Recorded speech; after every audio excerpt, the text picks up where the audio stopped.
লোকসভা নির্বাচনে তৃণমূল প্রার্থীর যে হার হয়েছিল এবং মুখ্যমন্ত্রী মমতা বন্দ্যোপাধ্যায় সেই প্রার্থীকেই এইবার রায়গঞ্জ বিধানসভা নির্বাচনে প্রার্থী করেছেন, সেই ব্যাপারটা কীভাবে দেখছেন? দেখুন, লোকসভা নির্বাচনে আমাদের রায়গঞ্জ কেন্দ্রে আমাদের মাননীয় মুখ্যমন্ত্রীর ফেভারিট প্রার্থী এবং জনপ্রিয় প্রার্থী কৃষ্ণ কল্যাণী ছিলেন। কিন্তু এখানে ভোট ভাগাভাগির ক্ষেত্রে ত্রিমুখী একটা লড়াই, এবং এখানে ভোট ভাগাভাগির ক্ষেত্রে এখানে জয়লাভটা আসেনি ঠিকই, তবে প্রচুর মানুষের সমর্থন, অনেক ভোট সাপোর্ট রয়েছে, সাধারণ মানুষের সাপোর্ট রয়েছে। আবার মাননীয় মুখ্যমন্ত্রী মমতা ব্যানার্জি এবং অভিষেক বন্দ্যোপাধ্যায় কৃষ্ণ কল্যাণীকে প্রার্থী করেছেন। তার কারণ কৃষ্ণ কল্যাণী একজন রাজনীতিবিদের পাশাপাশি উনি একজন সমাজসেবী।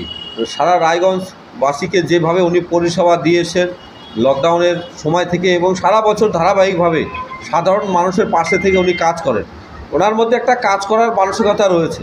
তাই সার্বিকভাবে যে ওনাকে আবার প্রার্থী করেছেন, এক্ষেত্রে আমরা আশাবাদী যে সমস্ত রায়গঞ্জবাসী, এখানে যারা রয়েছে বিভিন্ন জনজাতির মানুষ রয়েছে এবং গ্রামীণ শহরের সমস্ত ধরনের মানুষ রয়েছে, তারা পুনরায় আবার কৃষ্ণ কল্যাণীকে জিতিয়ে এখান থেকে আমরা আবার বিধানসভায় তাকে আমরা পাঠাবো।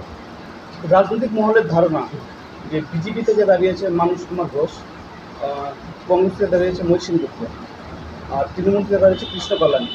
দেখুন, এখানে এটা পরিষ্কার, রায়গঞ্জবাসীর সবাই জানেন, এখানকার শিক্ষিত সমাজ, শহরবাসী এবং এখানকার আপামার জনসাধারণ, তারা কৃষ্ণ কল্যাণীর প্রতি একটা আবেগ রয়েছে। এবং এখানে যে লড়াই যারা প্রার্থী হয়েছে, আপনারা জানবেন যে কৃষ্ণ কল্যাণী একজন অন্যতম। আমরা দেখেছি যে মানুষের মধ্যে যে কাজ করার একটা ওনার প্রবণতা এটা রয়েছে, এবং সকলেই বুঝতে পারছে লোকসভা, যাই হোক লোকসভাটা সম্পূর্ণ আলাদা রকম থাকে, অনেকগুলো বিধানসভা জড়িত থাকে, সেক্ষেত্রে ভোট ব্যাংক বিভিন্ন ক্ষেত্রে অনেক পরিবর্তন হয়, কিন্তু বিধানসভার ক্ষেত্রে সম্পূর্ণ আলাদা হয়।